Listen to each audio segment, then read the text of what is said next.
Est-ce que, par hasard, vous auriez des questions sur ce qu'on est en train de dire dans la parachiote? Qu'il y a des choses qui vous turlupinent ou bien j'embraye sur ce que j'ai préparé? Moi, j'aurais une question, Jo. Go. À un moment donné, Abraham est dans sa tente et il voit 3 anges venir à lui.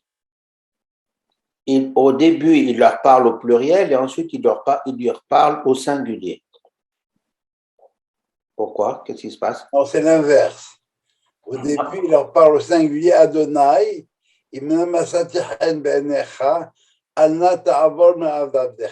Moi, je l'ai lu en français. Alors, au début, c'est au pluriel, après, c'est au singulier. Au début, c'est au singulier et après, c'est au pluriel. Je te montrerai. Hein? Je te le montrerai. Tu vas me le montrer, je suis en train de te donner le texte par cœur. Ben, écoute, moi, j'ai lu 3 fois. Au début, il parle de 3 ans. Henri, en quelle langue tu as lu? En français. Ah, moi, je te le lis en hébreu. Ah, ok. C'est ce que je te dis. Alors, le premier, c'est Adonai. Alors, Rachi explique que là-bas, il parle au plus grand d'entre eux. Et il se dit, si le plus grand est d'accord, bon, les autres vont suivre. Mais il y a une autre lecture parce qu'il dit Adonai, et là, il parle à Dieu. Et exact. Dieu, sois sympa, attends un peu, j'ai des invités. Alors, il laisse deux en attente et il va voir les invités. Et alors, on apprend que le fait de recevoir des invités, c'est plus important que de voir Dieu directement. Voilà, c'est une des techniques. Je vais, si vous voulez bien, est-ce que vous auriez d'autres questions qui vous turlupinent? Non. Sinon, je voudrais reprendre avec vous un certain nombre de thèmes. Je ne suis pas strictement la paracha de la semaine parce que y a trop de choses avant qu'il faut déblayer. Alors, c'est ce que je vais essayer de faire maintenant. Je voudrais revenir sur l'histoire de Dick ma sœur. On en avait parlé la semaine dernière. J'en ai parlé à Soda Shlichit. Je voudrais revenir un peu là-dessus. Vous vous rappelez ce qu'on a dit là-dessus la semaine dernière? Oui.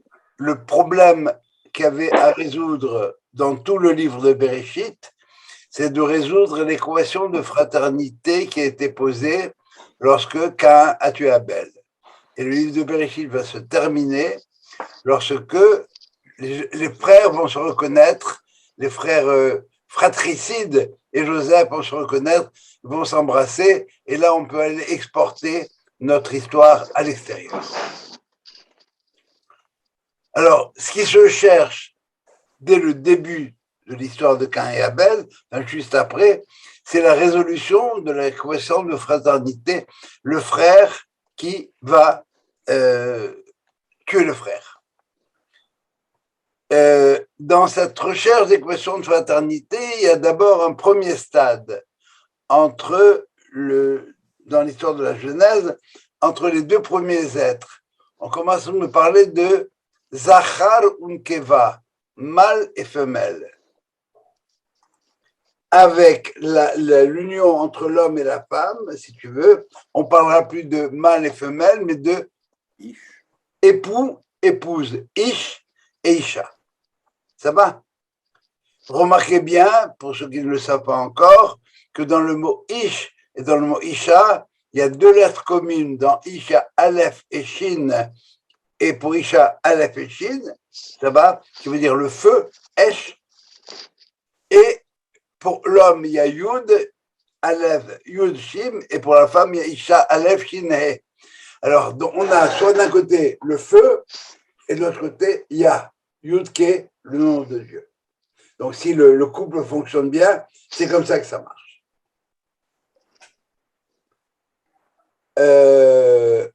Abraham va dépasser cette dimension-là et il va chercher la relation de fraternité, encore une fois, entre l'homme et ce qui est, entre guillemets, le plus dissemblable de l'homme, c'est-à-dire sa femme. L'homme et la femme, théoriquement, c'est en rivalité à un moment donné. c'est deux mondes distincts, le monde masculin, le monde féminin, et l'histoire nous montre bien que c'est comme ça que ça fonctionne. Alors Abraham va dire non, je vais moi trouver l'équation de fraternité dans ce qui est le plus dissemblable. Ce qui est le plus dissemblable dans le couple, c'est l'homme et la femme.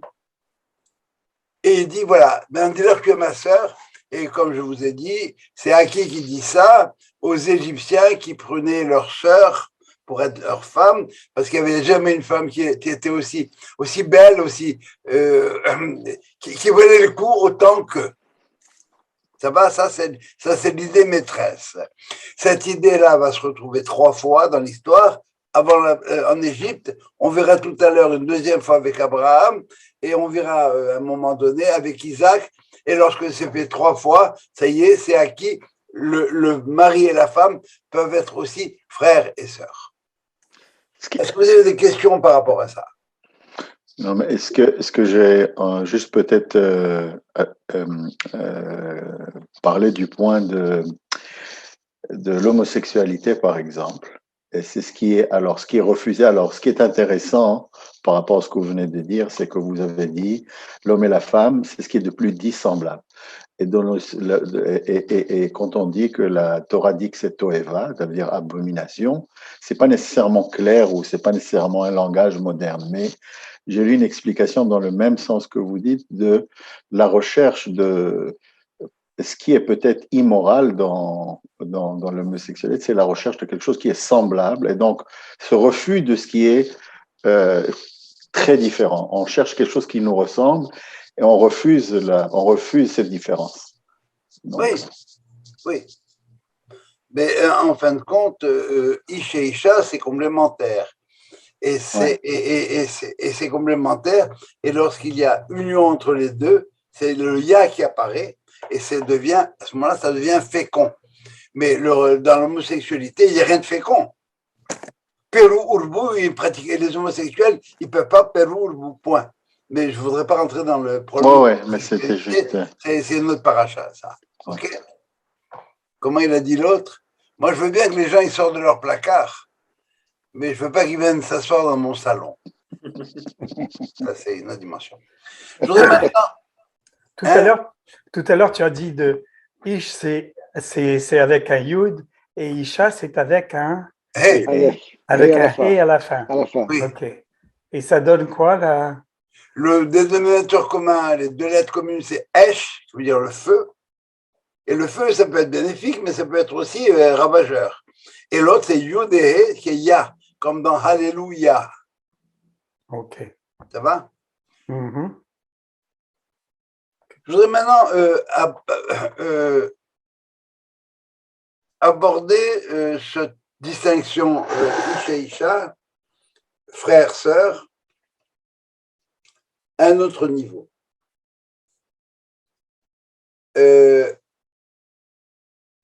On fait remarquer qu'il y a 2 types de sagesse. La sagesse qu'on appelle dévoilée, le niglé, et la sagesse cachée, le nistar.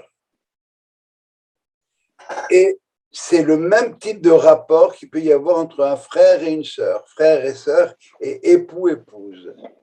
Le frère et la sœur, c'est permis dehors et interdit à l'intérieur. Je peux embrasser ma sœur à l'extérieur, mais pas si on est seul dans une chambre. Ça s'appellera d'inceste. De la même manière, avec mon épouse, je peux à l'intérieur, mais je ne peux pas à l'extérieur.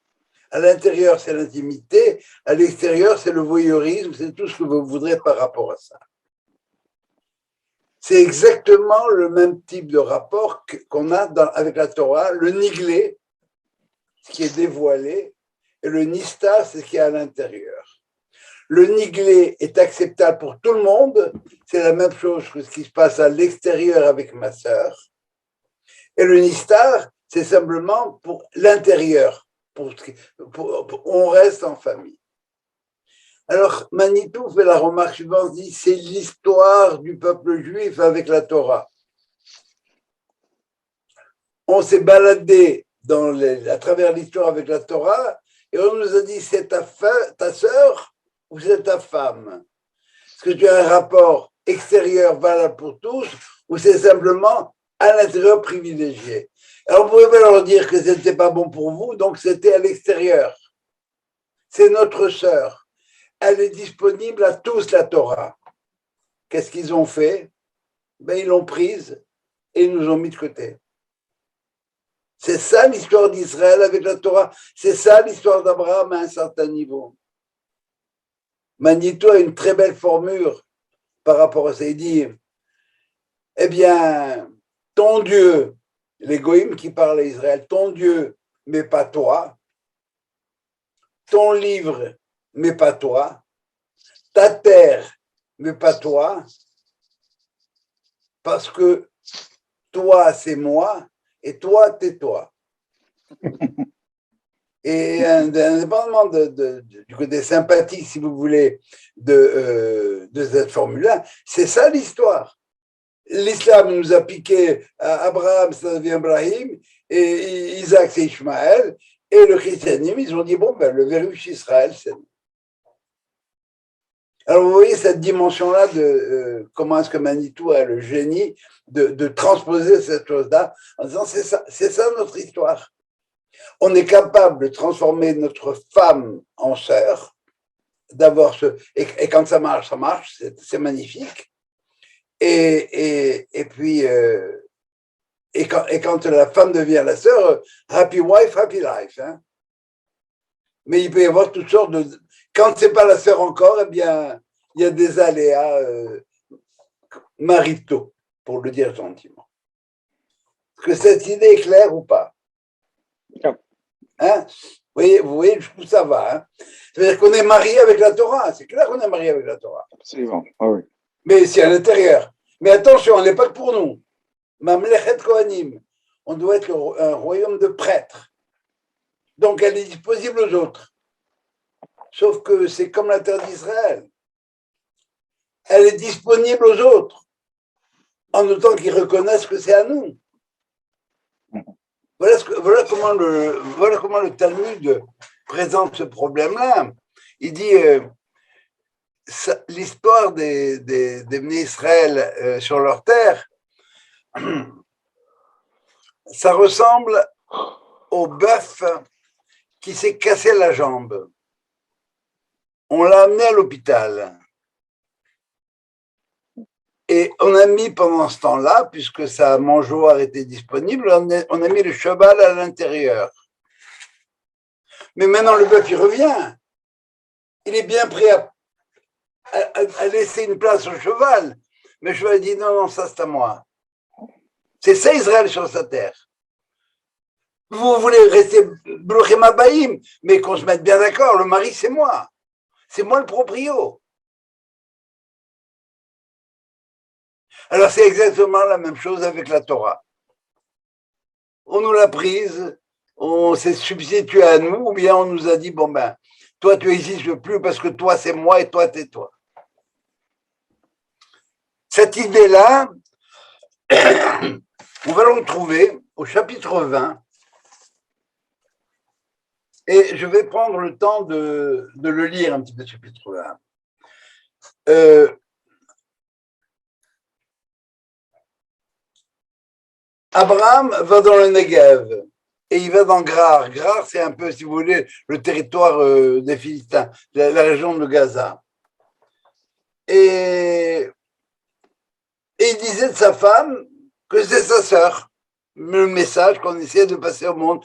La Torah est universelle, elle est bonne pour tous. Alors le roi, Abimelech, envoie changer Sarah et la prend. Et Dieu va voir Abimelech dans le rêve et lui dit, tu es un homme mort à cause de la femme que tu as prise parce qu'elle est mariée. Dit Baroulat Baral. Oui. Quand il dit tu l'as pris, ça veut dire quoi? Tu l'as pris, ça veut dire qu'il a consommé? Non. Non. Tu l'as prise, la suite va enlever tout équivoque par rapport à ça. Ok? Abimelech ne l'a pas approché. Juste après. Pourquoi? Parce que Dieu l'en a empêché. Le type, il ne pouvait plus rien faire, quoi. Tu comprends? Impuissance au cube. Alors, Abimelech se défend. Il dit Adonai, mon Dieu, Hagoy Gam Tzadik Taharog. Un goy, un peuple, même s'il est sadique, tu veux le tuer. Mais voilà, il m'a dit que c'était sa sœur et elle m'a dit que c'était son frère. On l'a jamais entendu le dire, mais si Abimelech le dit, il ment pas. Ça va? Et Betom les babis, avec la pureté de mon cœur et la propreté de mes mains, j'ai fait ça. Il y a un frère et une sœur, ben voilà, bon, alors je le prends, quoi. Dieu lui répond, moi aussi, je sais que tu as fait ça avec la pureté de ton cœur. Mais Dieu ne lui dit pas la propreté de tes mains. Tu as peut-être de bonnes intentions, mais c'est pas comme ça qu'on fonctionne. Et c'est pour ça que je t'ai empêché de l'approcher, de la toucher.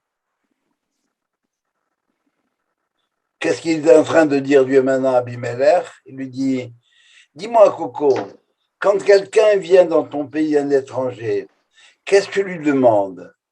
Tu devrais lui demander, est-ce que tu as où dormir? Tu as où manger? Comment je peux t'aider? Tu ne lui demandes pas, c'est qui celle-là? Parce que si tu commences à lui demander, c'est qui celle-là? C'est que on te voit venir, mon ami. On sait d'où tu viens. Et on sait où tu veux aller. Alors, pourquoi j'amène ça? C'est pour la suite. Ça va? Alors là, c'est un gentil. Hein? Le pharaon, il n'a pas prise de force. Et bon, c'est ta sœur, viens, je prends. Elle est bien. On prend. Et maintenant, écoutez la suite.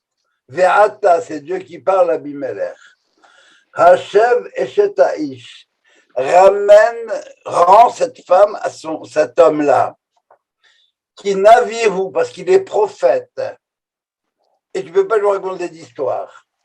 Vehu yitpalel badcha. Et il priera pour toi. Alors c'est là-dessus que je voudrais m'arrêter un instant pour redéfinir un terme que les gens trop souvent méconnaissent ou oublient. C'est quoi un Mekoubal? C'est quoi un kabbaliste qu'on appelle Mekoubal? Tu reçois. Mekoubal, c'est pas tu reçois. Ce que tu reçois, c'est Mekabel, celui qui a reçu. Il transmet alors. Pardon? Non, accepter. Transmet. Agréé. Accepter, agréer. Mekoubal, c'est Ah, Kabbalah, c'est la reçue. Tu as raison. Accepte. les Kabel, c'est recevoir. Oui. Mekoubal, c'est celui qui a reçu, qui a été reçu.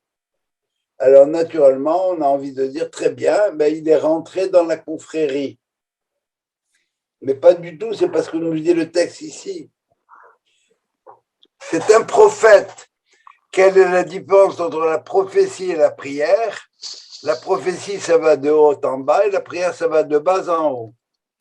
Mais il faut connaître les canaux de communication. Que ce que dit Dieu ici à Abimelech, il va prier pour toi parce qu'il est prophète. Il connaît les canaux de communication. Autrement dit, c'est quoi un Mekoubal? C'est quelqu'un qui est de l'ordre de la prophétie, mais qui sait prier. Mekoubal, c'est celui dont la prière a été exaucée. Qu'est-ce que c'est un Mekoubal? Un kabbaliste, c'est quelqu'un qui sait prier. Il sait à qui il s'adresse, il sait ce qu'il demande, il sait ce qu'il veut. C'est pas quelqu'un qui a des visions géniales. Peut-être qu'il peut connaître plein de choses, mais l'essentiel du Mekoubal, du kabbaliste, c'est quelqu'un qui est capable de prendre ton problème et de l'apporter au bon Dieu et de lui dire « Résous-moi ce problème, je t'en prie. » Voilà ce que c'est un Mekoubal. L'idée est claire maintenant? Les kabbalistes, ce n'est pas des hyper savants. Bien sûr, ils sont hyper savants en plus. Mais ils prient. Quand je suis allé avec Dan il y a 2 semaines prier chez les Mekoubalim. Le lendemain du mariage, il avait une Brit Mila là-bas. Donc, on est allé prier. La Hazara de la Hamida, qui prend en général 5 minutes, prend plus d'une demi-heure. Waouh. Et voilà ce que ça donne. Baruch. Et le gars, pendant qu'il dit Baruch, il tourne des pages parce qu'il y a les différentes configurations des lettres du nom de Dieu qui font qu'il sait à qui il s'adresse et il sait dans quel kavana mettre dans sa prière. La référence, elle est là.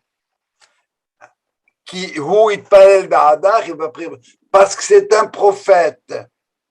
Le prophète, c'est celui qui connaît encore une fois les voies de communication entre le haut et le bas. Des fois, ça descend, lui, il sait comment faire remonter et il sait où s'adresser. Voilà ce que c'est un vrai prophète. Oui, vous avez expliqué Mekoubal, c'est clair. Mais pourquoi on fait le lien entre Mekoubal et Navi? Je viens d'expliquer. Le Navi, c'est celui qui reçoit. Il y a un canal qui va de haut en bas. Moi, je ne l'ai pas, toi non plus. Peut-être que tu l'as, mais moi, je ne l'ai pas. Là, il y a la parole de Dieu vient vers moi. Donc, je connais le canal existe et je sais retourner par le même canal. C'est-à-dire que il est suffisamment proche en termes de connaissance de Dieu qu'il est capable de. Peut-être que tous les prophètes ne savent pas prier, mais le Mekoubal, c'est le prophète qui sait prier. Ça va? Et alors maintenant, ce qu'on fait, c'est que, bon, il y a des livres de Kabbalah, ça s'appelle les livres du Rachash, du Rav Sharabi, où tu vas avoir que des lettres, Yud, He, Vav, etc., selon différentes configurations. Mais bon, il faut connaître ces canaux-là pour pouvoir prier, c'est tout. Ça va? Oui. Un kabbaliste sait prier, donc. Par définition, dans un premier sens, le Mekoubal, littéralement, le accepter, celui qui a été reçu, celui dont la prière a été reçue, c'est celui qui sait prier. Est-ce que tout Mekoubal est un avis? Pardon? Est-ce qu'un Mekoubal est un avis? C'est de l'ordre du Navi. Est-ce qu'il y en a, il est Navi aujourd'hui? Non, parce que pour qu'un poste de télévision fonctionne, il faut qu'il y ait un certain nombre de lampes qui soient là. Et si elles ne sont pas toutes là, ben, il ne fonctionnera pas comme il faut. On entendra des parasites. C'est la même chose. Pour que comme le dit Judas Lévi dans le Kuzari, il dit pour que la névoie revienne en Israël, eh bien, il faut qu'Israël soit sur sa terre ou qu'il y ait un certain pourcentage, etc. Autrement, on entend des parasites. Non, ça ne veut pas dire qu'il n'y a pas de prophète, mais l'équivalent, c'est ce qu'on appellera le roi HaKodesh. Quelqu'un qui est, bon, il a des inspirations particulières parce qu'il a un certain niveau de sainteté. C'est bon jusque-là? Yeah. D'autres questions? Très bien. Je voudrais dire quelques mots encore une fois sur Lot. Vous vous rappelez qui est Lot? Le neveu d'Abraham. Pardon? Le neveu d'Abraham. Le fils de son frère. Oui, bien sûr, le neveu, c'est le fils du frère, en général. Ou de la sœur. Non, quoi d'autre? Le beau-frère. Comment s'appelle le père de Lot? Nahor. Non? Haran. Haran.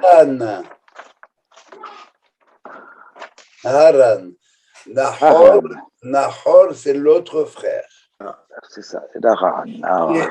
Ça va? Haran, qui a 3 enfants, Lot, Milka et Iska.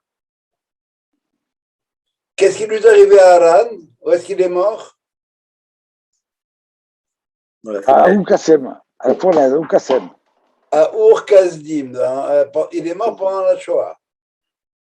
Ok? Et pourquoi il est mort pendant la Shoah? Eh bien, parce qu'il ne savait pas très bien quel parti prendre.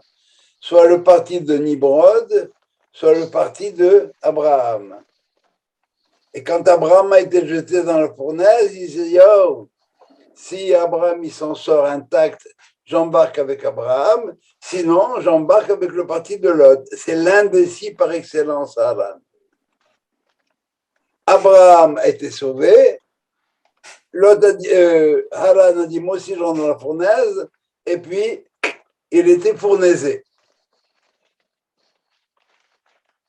C'est un opportuniste. Maintenant, lorsque Télach part avec Abraham, Lot et ses deux sœurs, qui sont l'épouses du deuxième frère et du troisième frère, Iska, c'est Sarah, c'est l'épouse d'Abraham, et Milka, c'est l'épouse de Nahor. Donc, c'est une famille qui s'occupe des orphelins. D'accord? Et puis, à un moment donné, eh bien, il y a un conflit entre les bergers de Lot et les bergers d'Abraham. Rachid nous explique que les bergers de Lot faisaient paître leurs troupeaux dans les champs des gens qui possèdent le pays, le Phérisien, le Cananéen, etc. Le Cananéen et le Phérisien étaient sur la terre, alors que les bergers d'Abraham faisaient attention. Non, on a juste notre parcelle à nous et rien d'autre. Et les bergers de Lot ont dit non, c'est des histoires ça. Dieu a promis le territoire, toute la terre à Abraham. Abraham va mourir et son héritier, ça va être Lot. Donc déjà, on prend possession. L'origine du conflit, c'est une origine morale. Hein. On ne se conduit pas chez les autres comme on se conduit chez n'importe où. Alors il dit à l'autre, regarde, sois sympa, le texte de la Torah est génial. La terre ne pouvait pas les supporter tous les deux. Il n'y avait pas de place pour ces deux types d'individus. Alors Abraham dit, regarde, on est des frères. Alors, viens, on se sépare, c'est beaucoup mieux. Si tu vas à droite, je vais à gauche, si tu vas à gauche, je vais à droite. Et le texte va dire, qu'est-ce qu'il a fait Lot? Il a vu la merveille de Sodome. Waouh, c'est le Club Med, c'est le paradis terrestre. C'est mieux que l'Égypte, Sodome. Alors il a choisi d'aller à Sodome. La question qu'on se pose est la suivante. Est-ce qu'il voulait aller à Sodome pour être le prêtre de Sodome? Ou est-ce qu'il voulait être prêtre, mais à Sodome? Qu'est-ce qui était plus important, la mission ou l'endroit? C'est quoi Sodome dans notre histoire?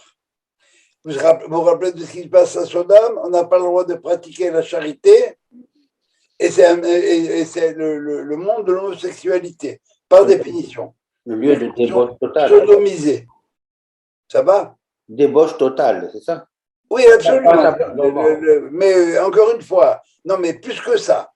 Alors pourquoi pas la charité et pourquoi la sodomisation? Parce qu'à Sodome, on considère qu'on a atteint un niveau extraordinaire. On est une société proto-messianique. Donc si c'est une société proto-messianique, il n'y a personne qui a besoin de quoi que ce soit.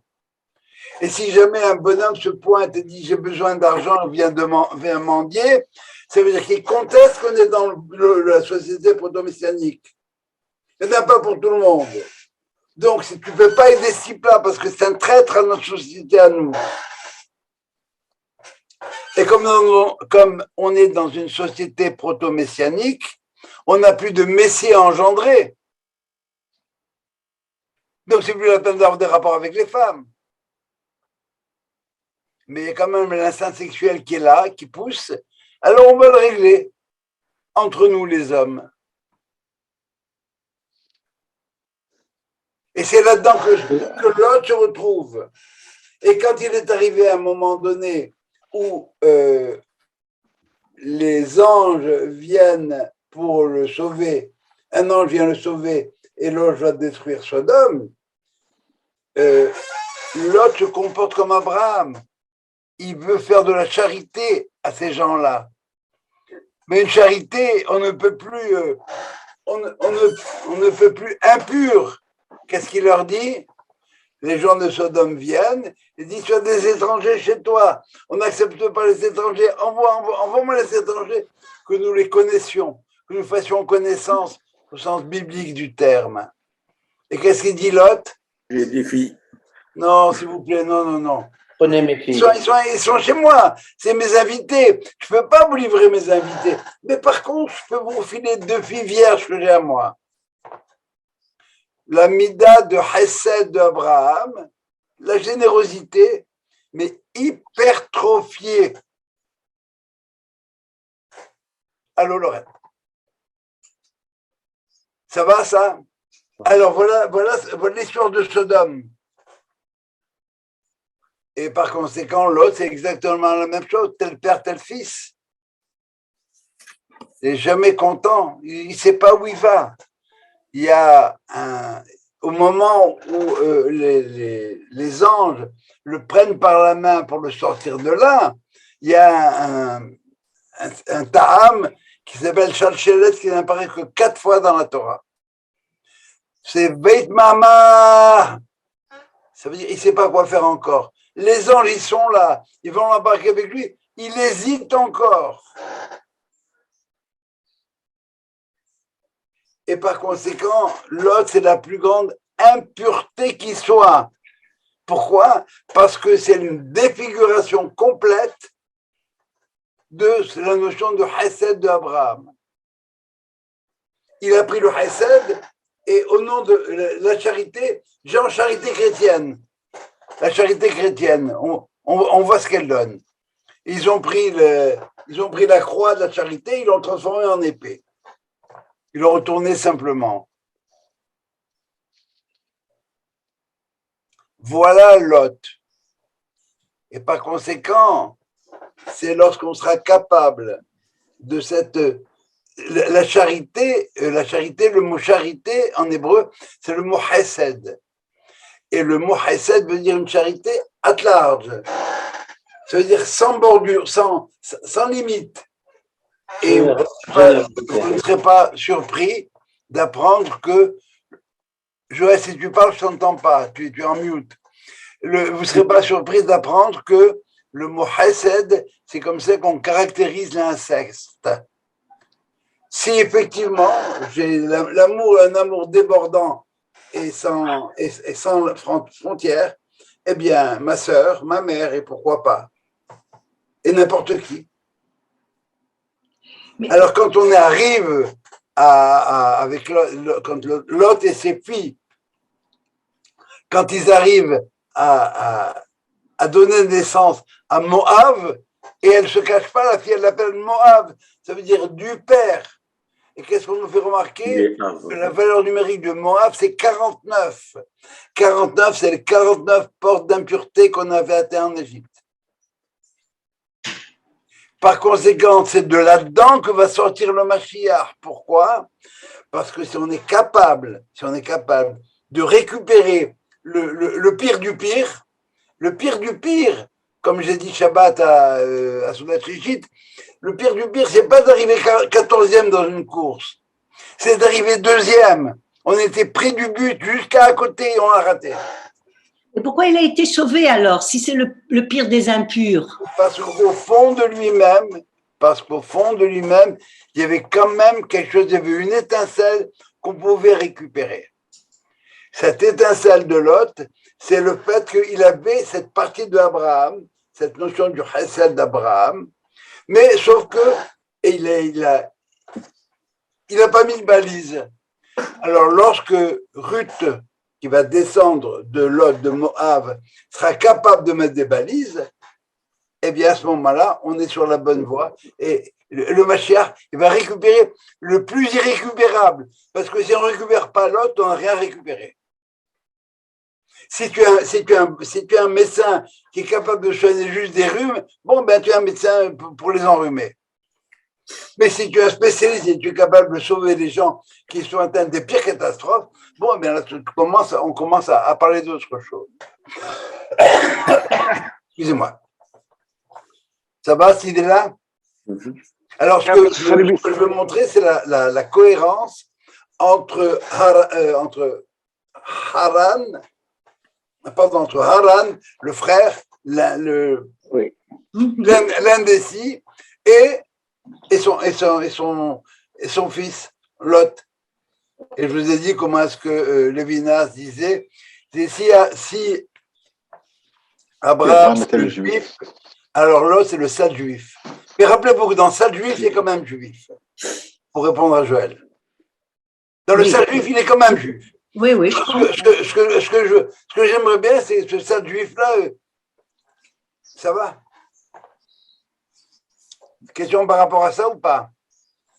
Ben là, moi, la question, je m'excuse, mais si c'est pas le temps, tu le dis et puis ça sera à un autre moment.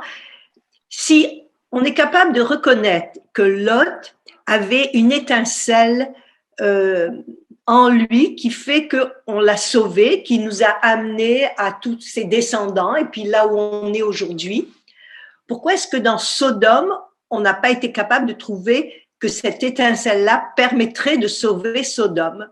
Ben parce que elle existait nulle part en dehors de Lot? Mais non. Non. Bon, alors, il y a Lot qui a cette étincelle-là dont on parle, et il y a les gens de Sodome. Les gens de Sodome, c'est le Club Med de l'époque, ouverture avec rien du tout. On ne pensait même pas moralité. On pensait à s'éclater. On est arrivé au sommet du sommet. On est à Sodome, société proto-messianique. La même question que tu poses peut se poser à propos de Noah. Oui. On a quand même sauvé Noah. Oui. Alors qu'il ne méritait pas d'être sauvé. Pourquoi? Parce que ne mérite d'être sauvé que celui qui est capable de sauver.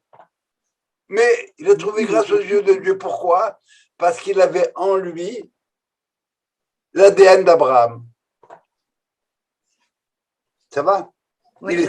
C'est l'ancêtre d'Abraham 10 générations avant. Okay. Autre question? Alors, dans la paracha de Lech Lecha, on a encore un événement que j'aimerais bien étudier. Dans la paracha de Lech Lecha, à un moment donné, il y a un truc qui se passe, il y a une guerre de 5 rois contre 4 rois. Je ne veux pas rentrer dans le détail. Les 5 rois, c'est les méchants, ça va? Et les 4 rois, c'est les gentils, ce qui fait que on veut aller chercher, parmi les 5 rois, on veut aller chercher Abraham. Rappelez-vous, c'est toujours Nimrod qui est derrière, il veut se débarrasser de son rival qui est Abraham, et à ce moment-là, ils attaquent, et ils font prendre Lot comme prisonnier en étant convaincu qu'Abraham viendrait sauver Lot, parce qu'Abraham ne peut pas laisser Lot se faire prendre comme ça de Sodome, même s'il aurait mérité, mais on veut se débarrasser d'Abraham. Alors,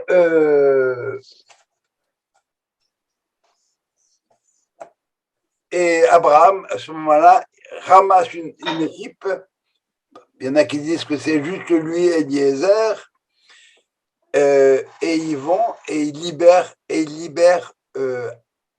Lot, et ils ramènent, ils massacrent les 5 rois, 4 contre 5, ça va, les 4 c'est les 4 lettres du nom de Dieu, et les 5 c'est, bref, on n'entre pas là-dedans. Et voilà ce que nous dit le texte. Alors, en une phrase, ils le disent, il les a attaqués de nuit, lui et son armée, et ils ramènent le butin à Rechouch, Vegam et Lot, Achiv, et même son frère Lot, lui, et tous les gens qui avaient été faits prisonniers. Alors voilà ce que nous dit le texte. Vayetse Melech Sedom, Likrato. le roi de Sodome, parce que Sodome avait été attaqué, il va vers lui et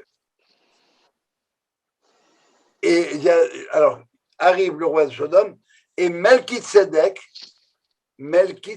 littéralement le roi de la générosité, du tzedek, de la justice, qui était Melech Shalem, qui était le roi de Jérusalem. Shalem, c'est Jérusalem maintenant.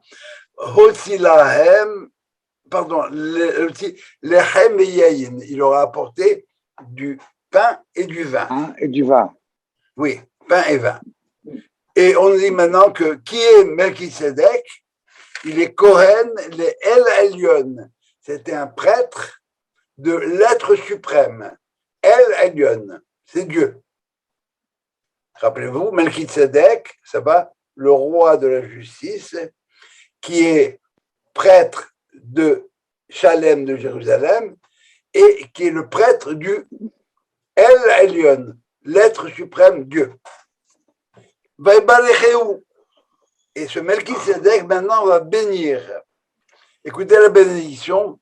Baruch Abraham le El Elyon. Soit béni soit Abraham auprès du par l'être suprême. Connaît Shamaim Va'aretz, celui qui possède, qui dirige le ciel et la terre. Ou Baruch El Elyon. Et béni El Elyon, cet être suprême, Hachem Migen Tzalecha Beyadecha, qui a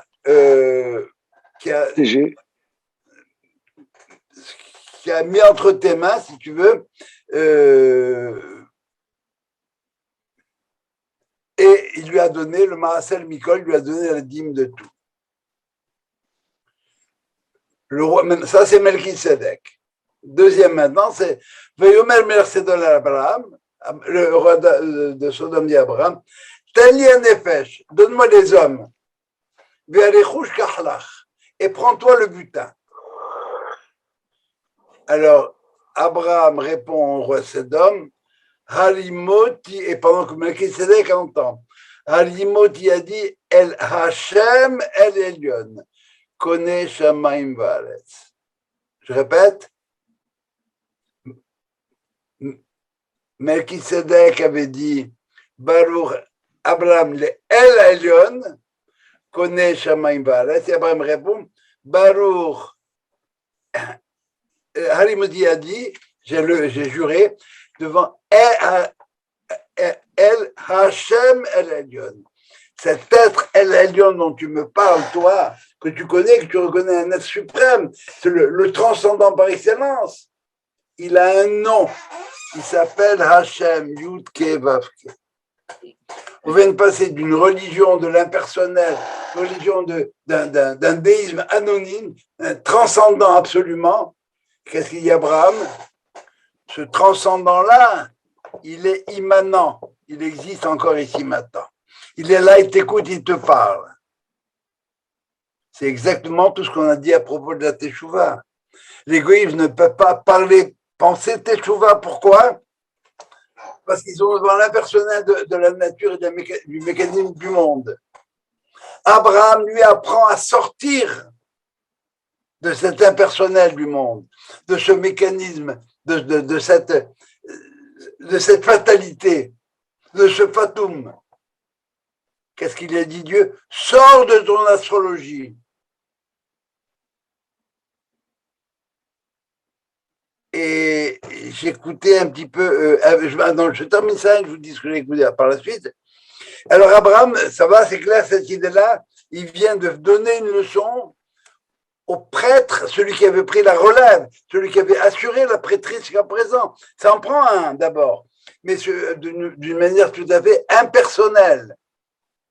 Et Abraham dit non, tu vas pas faire quelque chose, tu vas faire un quelqu'un.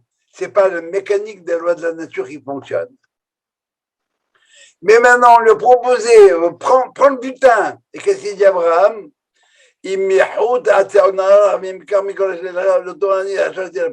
veux rien du tout.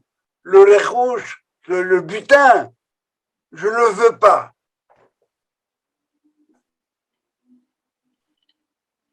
je veux simplement dédommager les gens qui m'ont suivi. Et les Haramim font un reproche à Abraham. Avec le butin dont on parle maintenant, avec ce butin-là, tu aurais pu faire des choses extraordinaires. Tu aurais pu montrer au monde tout ce que tu as rapporté de là-bas. Tu aurais pu montrer au monde des valeurs d'où tu as toutes ces lingots d'or et ces pierres précieuses, je les ai prises là-bas, parce que Dieu m'a aidé à vaincre, etc. Et Manitou dit, voilà, Abraham a refusé le rechouch. Eh bien, il faut aller chercher. Et qu'est-ce qu'on nous dit pour à Pessah? Veyetseu birchouch gadol, avec des grandes valeurs. Yadoa Teda, on est dans la Haggadah. Qui guerreita, etc. L'Arabadoum, ils seront assez bien kazam. Ve'acharechen yetseu, ils sortiront avec birchouch gadol. C'est quoi ce birchouch gadol? C'est celui qu'Abraham n'avait pas voulu prendre. Alors il faut récupérer ça, il faut aller le chercher encore une fois. De peur qu'il tombe encore dans l'autre excès de Sodome, etc., de la débauche. Tous les risques possibles. Ce que j'ai entendu aujourd'hui, c'est une analyse des rires dans la Torah, dans la Genèse. Vous vous rappelez, on va annoncer à Sarah qu'elle va avoir un enfant, tout le monde va rire et tout ça. Et il y a une controverse pour savoir de quel type de rire il s'agit. Est-ce que c'est un rire de joie ou un rire de moquerie? Si demain quelqu'un vient me dire, tu sais, toi avec ta femme, vous allez avoir un gosse, et vous riez avec moi, n'est-ce pas? C'est absurde. C'est vrai. Et quelqu'un se moque de moi, là. Qu'est-ce qu'il me dit? Il me fait une farce. Sauf que ce que le Rav Shimshon Raphaël Hirsch essaie de développer, c'est que dire qu'Abraham va avoir un enfant et Sarah va avoir un enfant, c'est aussi absurde que ce que je viens de vous raconter pour moi et ma femme. Et c'est à ça qu'il faut s'habituer quand on veut être juif. S'habituer à dire que l'impossible est possible. C'est pas impossible. On défie toutes les lois de la nature. En Mazal et Israël. En Mazal et Israël, absolument. Ça veut dire que Israël n'est pas soumis au déterminisme. Et c'est ça le rire. Apprendre que les gens vont se moquer de nous. Parce qu'ils pensent que c'est impossible. Et notre travail, c'est de leur dire, vous avez peut-être raison. Dans un certain cadre, c'est impossible. Qui aurait dit que l'État d'Israël existerait aujourd'hui dans l'état où il est? Rira bien qui rira le dernier. Comment il a dit l'autre? Celui qui ne croit pas au miracle en Israël, il n'est pas réaliste. Il n'est pas. C'est Ben Gurion qui a dit ça. Oui, oui. Parce que au tout début, tu avais dit que le roi de Sodome avait été vaincu. Mais je croyais que Sodome avait été détruite. Non. Sodome est détruite. Sodome est détruite la semaine dernière, dans la paracha de la semaine dernière. Et c'est détruit pour qu'il y ait un roi aujourd'hui. Comment? Si Sodome a été détruite, il n'y a plus de roi, il n'y a plus rien. Non, mais je te dis, je suis dans la paracha de Lech Lecha. Et Sodome est détruit dans la paracha suivante, la paracha Vaera. Ok, comme ça. Ça va? Ouais, okay. Sodome était dans toute sa splendeur. Okay. C'est le Sodome d'antan. Sauf que, ils sont allés beaucoup trop loin. Et lorsque Dieu va venir annoncer à Abraham avec les 3 anges ce qui va se produire, Dieu se dit, est-ce que j'ai le droit, moi, de cacher à Abraham ce que je vais faire à Sodome? Je sais que lui, Par la suite, il va vouloir éduquer sa famille, leur enseigner Mishpat ou Tzedaka, la générosité et la justice. Est-ce que moi je peux lui cacher ça? Et à ce moment-là, il commence le grand bargain. Abraham qui dit, dis-moi, s'il y en avait 50 Sadikim. 40, On dit, ah, non, 45. je ne touche pas là. 50, je ne détruis pas. Et on arrive jusqu'à 10, un minimum. Betoch ha'ir, le moins important, c'est Betoch ha'ir, au sein de la cité. Peut-être qu'il y avait des Sadikim à Sodome. J'en sais rien, moi. Mais un tzaddik dans sa tour d'ivoire, à quoi il me sert? Il ne travaillait pas avec la vie, il ne travaillait pas avec le pays. Il ne fait rien pour la cité. Qu'est-ce que Dieu fait avec Abraham là-bas? Qu'est-ce qu'il fait? Il lui donne une leçon. Tu sais, mon chéri, pardonner à tout le monde, c'est pas très rentable à long terme. Si Hitler demain arrive et qu'on lui pardonne, eh bien, il va recommencer. Il y a des... On ne peut pas pardonner n'importe quoi, n'importe qui. Il y a des limites au chesed. Abraham, il ne connaît pas ça. Abraham, sur le chesed, il va tous azimuts. Il est obligé d'apprendre qu'il faut apprendre le chesed. Il faut apprendre ce chesed-là. Il faut apprendre que le chesed doit être balisé. Balisé. Et c'est ça la fin de la paracha Vaïra. Dieu lui dit, il faut que tu reconnaisses celui dont l'attitude, celui dont la manière d'être est complètement à l'opposé de toi. C'est Isaac. Charité, justice et charité. Isaac, c'est l'homme de Minas Hadin, comme tel. Cet homme de Minas Hadin, il faut que tu le reconnaisses. C'est ça, élève-le comme un holocauste. Reconnais qui il est. Abraham, il ne veut pas nécessairement le reconnaître. Qu'est-ce qu'il lui dit? À un moment donné, on parle d'Ishmaël, il dit qu'Ishmaël continue à vivre. Ishmaël, c'est l'homme du Chesed aussi.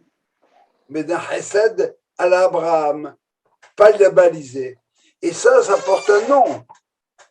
Ça s'appelle l'idolâtrie. C'est quoi la définition? Attends, tu vas loin. L'excès de Chesed et l'idolâtrie. Laisse-moi finir, tu vas comprendre. Okay. Qu'est-ce que c'est que l'idolâtrie? C'est de prendre une valeur en particulier et de l'ériger en absolu. Tu as raison. Je répète. Prendre une valeur en particulier et l'ériger en absolu. Ça veut dire quoi? Il y a une très belle formule, vous avez dit, quand tu ne sacrifies qu'à une seule valeur, tu sacrifies toutes les autres. Quand tu ne sacrifies qu'à une seule valeur, les autres, elles n'existent plus. C'est l'islam. Quoi que Dieu lui dit, non, c'est pour ça que c'est la dernière épreuve. C'est une épreuve pour Abraham. Est-ce que tu vas finalement reconnaître qu'il y a autre chose que le chesed, ton chesed à toi? Est-ce que tu vas reconnaître le din? Abraham, il hésite, il ne veut pas. Laisse-moi un petit peu lui faire une petite entaille dans le cou là-bas. Et ce qui fait dire aux gens, bon, très bien, il veut le din, mais il faut le ligoter. Il ne veut pas que le din non plus, il part tous azimuts, parce qu'autrement, au premier stop que tu brûles, tu vas en enfer. Pour voir pourquoi c'est la 10e épreuve d'Abraham, pourquoi Dieu lui dit, je t'en prie. Ne l'arrête pas celle-là.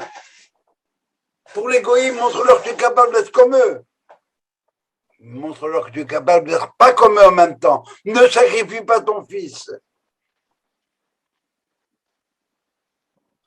Et ce qui fait dire à des rabbins que la descente de la montagne pour Abraham était beaucoup plus difficile que la montée. Aïn bemar bocha, nous dit le texte de l'heure qui pleure, Velev Sameya. Il était content, Abraham, il allait sacrifier son fils, les donner de tout ce qu'il a pu donner, je le donne à Dieu. Bien sûr, c'est mon fils.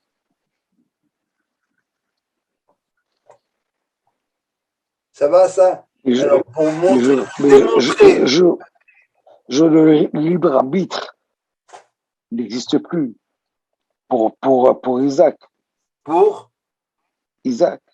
Ah, je suis désolé, non. Tu vas dire, moi, Abraham dit, moi, je sacrifie mon fils. Et c'est Isaac, qu'est-ce qu'il dit là-dedans? Mais Isaac, lui, Isaac, il a pris conscience d'une chose, c'est qu'en toute stricteté, j'ai reçu un être, on m'a donné l'être. En toute justice. Non, je parle d'Isaac maintenant. Oui. Bon, mais c'est son père qui l'a mis au monde, d'accord. Mais je ne parle pas de la mécanique de la reproduction.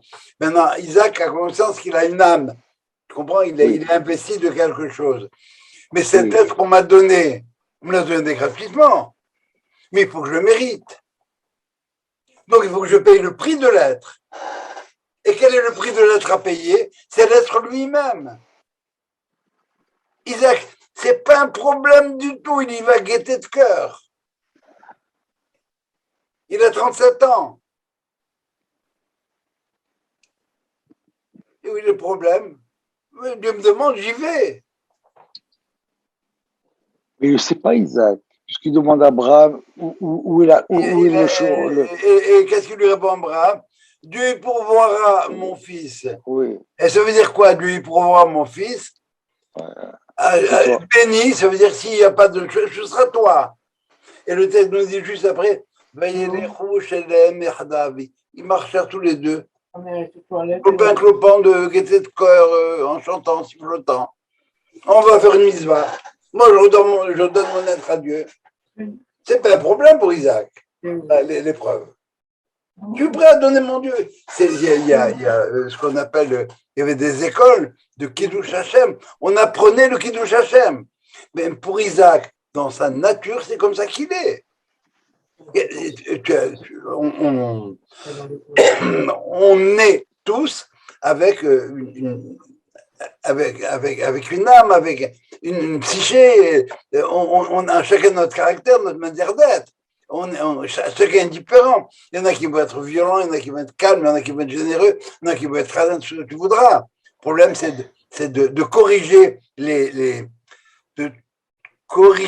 les extrêmes. Ça va? Il faut pas être radin, mais il faut pas jeter son pognon par la fenêtre. Il faut être, ça va, etc. Bon. Alors c'est ça. Est-ce que l'épreuve d'Abraham, est-ce que la vertu d'Abraham, elle est coupée de l'unité des valeurs? En acceptant de ne pas sacrifier son fils, eh bien, il reconnaît. Qui errait Elohim atal, tu crains Elohim, Elohim c'est Midatadin. Vous relirez le texte en hébreu, parce qu'en français ça ne vaut rien du tout. Dans le texte de toute l'histoire du sacrifice, eh bien, vous relirez le texte et vous verrez le passage de Hachem et Elohim. Vera Elohim Nissa et Abraham. C'est Elohim, la vertu de rigueur, qui teste Abraham. Tu me reconnais, tu ne me reconnais pas. Alors, en preview la semaine prochaine, je vous laisse avec les questions suivantes. La fin de la Hakeda Israq est suivie tout de suite après par la mort de Sarah. Quel est le lien entre les deux? Elle savait qu'elle allait sacrifier, elle est morte de peine. Ok, aussi, mais on dépasse ce genre de sentiments. Hein? Il faut aller au-delà. Pourquoi Abraham, il ne serait pas mort de peine lui aussi? Oui. Et deuxième question corollaire qu'on va voir dans la paracha qu'on va lire Shabbat, eh bien, Eliezer va chercher une femme pour Isaac, et en route, c'est lui qui pose des conditions à Dieu. Tu sais quoi? la femme d'Isaac, s'il te plaît. Je voudrais que, voilà comment je vais la reconnaître, tiens. C'est pas, fais-moi un coup d'œil, dis-moi c'est ça. Non, voilà, je vais te dire comment. Faut que ce soit une fille, j'arrive et je lui demande de me donner à boire et elle me dit, attends, je te donne à boire à toi et à tes cheveux et à tes chameaux. Ce sera celle-là. Vous avez deux questions là qui sont l'une et l'autre, c'est la même réponse et on la découvrira la semaine prochaine. Si vous n'avez pas de questions sur ce qu'on a dit aujourd'hui, on passe à l'étape suivante. Voilà. J'ai une question, ou peut-être une remarque ou une analyse. Dans la définition de l'idolâtrie que tu as donnée, c'est de prendre une qualité, si tu veux, à outrance. Prendre une valeur et l'ériger en absolu. Une valeur, je m'excuse, une valeur, c'est un petit peu ce que les musulmans font avec le sens de l'hospitalité. Alors, voilà, je vais dans la typologie qu'on étudie actuellement. Ishmaël, c'est le fils d'Abraham. Il a hérité d'Abraham le Hesed, la générosité, et il a poussé à l'extrême. À tel point que pour mon bien à moi, ils veulent me tuer. C'est un peu ce que les chrétiens ont fait. Voilà. Donc, le Ishmaël, c'est la mida d'Abraham sans frontières. C'est ça. Donc, comment il peut hériter de la générosité? Pardon? Ils n'ont aucune générosité, eux. De qui tu parles? Le musulman. Ismaël. Non. Il a encore une fois, il a une générosité qui n'est pas limitée. Tu peux pas. On vient du Maroc tous. On connaît la notion d'hospitalité des Arabes. Tu peux pas dire. Mais attention, dans la tente, il te sert le thé, le café, le petit lait, ce que tu veux. Et quand tu sors, ouest tes arrières, peut venir te poignarder. Ça va. Et c'est pour ça que l'islam a pris comme vertu la vertu opposée à celle qui lui manque. C'est quoi? C'est la rigueur. C'est quoi l'islam? C'est la soumission absolue. De l'autre côté, c'est la même chose avec le christianisme. C'est qui Ésaü, l'ancêtre du monde chrétien? C'est qui? Eh bien, c'est le fils de Isaac. Donc, c'est l'homme de la Midat Hadin, la rigueur. Et qu'est-ce qu'il prend comme vertu? Le complément, ce qui lui manque.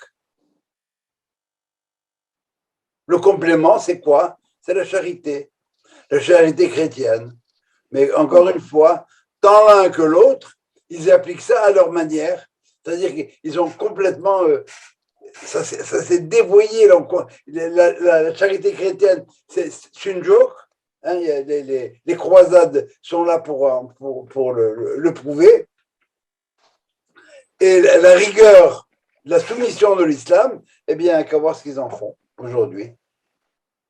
C'est la soumission de tous ceux qui ne sont pas fidèles à l'islam. Joe, oui. Il me permet. Puisque tu as soulevé le problème de l'islam, l'islam est né en 630. Pourquoi? Pour moi, l'islam, c'est une secte, c'est pas une religion, parce qu'elle ne découle pas d'Ishmaël. Elle est née à travers la naissance d'un soi-disant prophète qui est arrivé sur un âne volant ou je sais pas quoi, et c'est par la force, c'est par le crime, etc., qu'ils en ont fait une religion. Mais pour moi, cet islam-là, c'est exactement la secte du révérend John ou des trucs comme ça. Mais il se trouve que tu n'as pas raison, dans la mesure où ils en ont fait. Et le christianisme. Non. Christianisme, il est né juif, il est mort juif, il a fêté la Pâque, etc. Non. Mahomet, il se dit recevoir le message de Djibril, l'ange Gabriel. Mais quand tu analyses l'islam, c'est une influence énorme des judéo-chrétiens. Ils ont copié la Torah pour en faire tant que c'est du Et puis copier. Ils ont reproché aux Juifs de changer l'histoire. 2 minutes. D'abord, quand on rattache le christianisme à Ésaü et l'islam à Ishmaël, c'est en termes de typologie qu'on parle. Hein. Oui.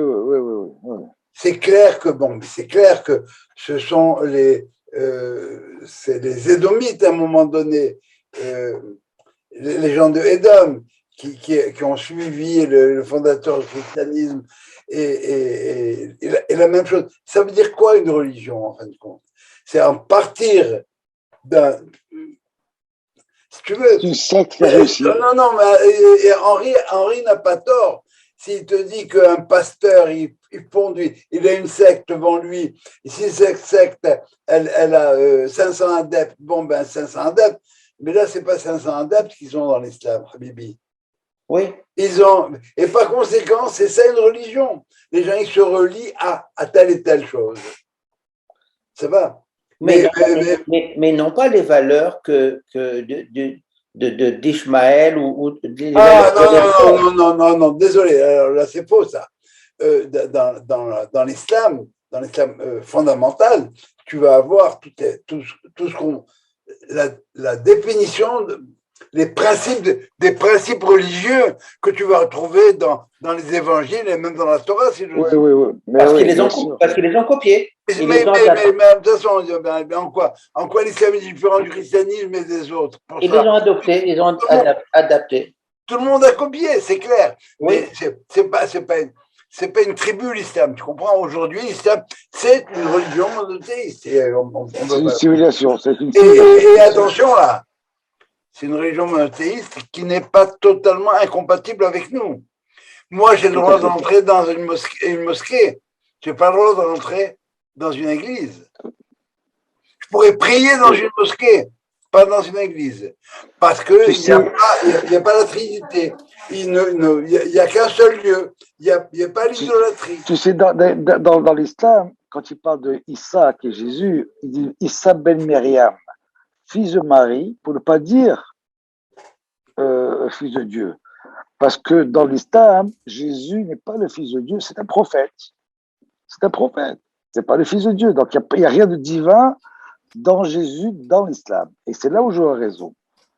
Tandis que le christianisme, Jésus est une incarnation divine qui est contraire à toutes nos croyances à nous. Je ne sais pas si ça vous intéresse, mais peut-être qu'on fera un cours une fois juste là-dessus. La vision de Ishmaël. Rappelez-vous, dans le nom de Ishmaël, il y a Ishmaël, l'entendre.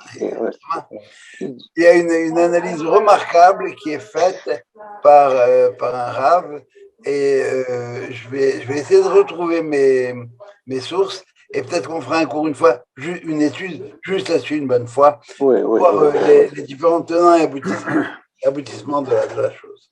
Ça, j'aimerais bien. La typologie d'Ishmaël. Ça, j'aimerais bien. Une petite question. Oui. Bien sûr.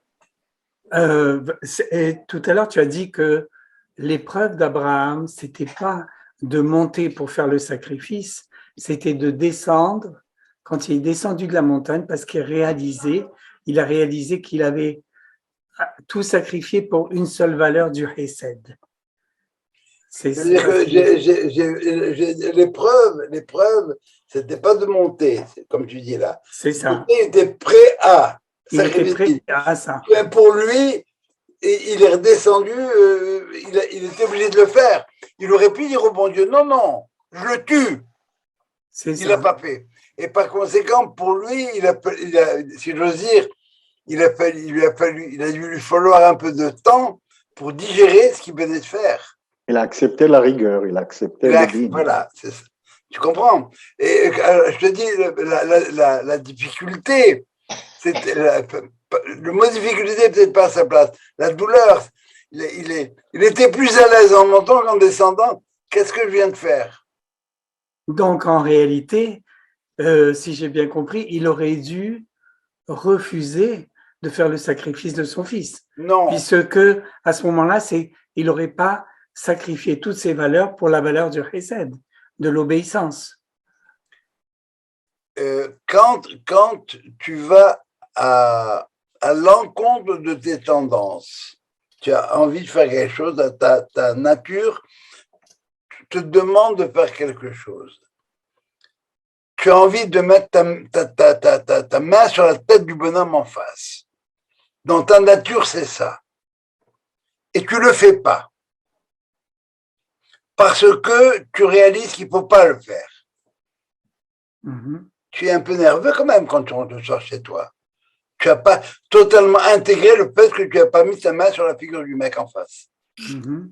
C'est ça ce que j'ai voulu dire quand je disais qu'en descendant, j'ai fait ce qu'il fallait faire, mais ça me coûte. Il faut que je l'intègre.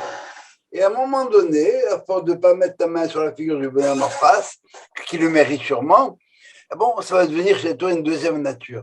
C'est pour ça qu'on dit dans la prière, Baruch Hashem Eloheinu Eloheinu, Elohé Abraham, Dieu d'Abraham. Le Dieu d'Abraham, c'est le Dieu du Chesed seulement. Mais Abraham a réussi à récupérer. Dieu d'Isaac. Là, Dieu d'Isaac, c'est le Midatadin, tel que Isaac l'a connu au départ. Finalement, c'est le Dieu de Yaakov. Ça va? Alors, donc, c'est pour ça qu'on a trois patriarches. Parce qu'il y a ces trois, il y a deux tendances qui sont complètement à l'opposé l'une de l'autre. Quand je pratique la rigueur, je viole la charité. Quand je pratique la charité, je viole la rigueur. Alors c'est ça, ça voulait dire que bon, pour la descente était plus dure pour Abraham. J'ai pas réussi à marquer mon point. J'aurais tellement aimé, moi, d'avoir un bon Dieu qui dit, bon, le monde, c'est le monde de la charité. On pardonne à Hitler. On pardonne à Sodome. Non. C'est pas ça.